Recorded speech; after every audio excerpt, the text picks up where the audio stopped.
Hello everyone, good morning. Welcome to our YouTube channel Crucial Guidance. आज हम अपने class में पढ़ेंगे एक स्टोरी हम पढ़ेंगे इंग्लिश में और उसका मॉरल भी जानेंगे और उसकी हिंदी मीनिंग भी जानेंगे। तो आज की स्टोरी का नाम है यूनियन इज स्ट्रेंथ। करते हैं। Once upon a time there was a farmer. एक समय की बात है, एक किसान था। He had 3 sons, they always quarrelled. उस किसान के 3 बेटे थे जो कि हमेशा झगड़ते रहते थे एक दूसरे से।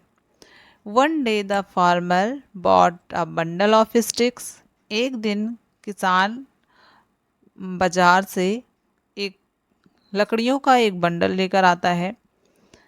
ही order his son to break it.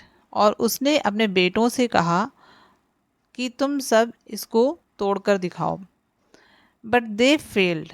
लेकिन उनकी बहुत कोशिश करने के बाद भी वो बंडल उनसे नहीं टूटा। Then he untied the bundle. उसके बाद उस किसान ने उस बंडल को खोला और उसकी लकड़ियों को अलग अलग कर दिया। He again order his sons to break the sticks. और फिर से अपने बेटों से उसने कहा कि तुम इन लकड़ियों को तोड़ो। Now they broke them easily. अब उन बेटों ने उस लकड़ी को आराम से तोड़ लिया। He told them that union is strength. फिर किसान ने अपने बेटों से कहा, देखा, यूनियन इज स्ट्रेंथ यानी कि एकता ही शक्ति है। Moral, union is strength. Union is strength मतलब एकता में शक्ति होती है। अगर चीज़ें हम एक दूसरे के साथ जुड़ जाते हैं तो हमें कोई हरा नहीं सकता, और अगर हम अलग अलग रहते हैं तो हम हार सकते हैं।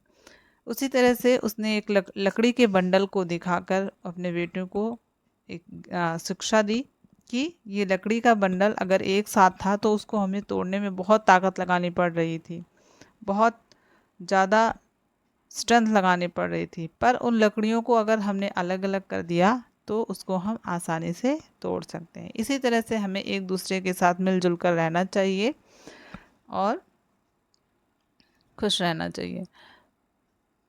आई होप आपको स्टोरी बहुत अच्छी लगी होगी। मिलते हैं अगले वीडियो में, तब तक के लिए बाय बाय।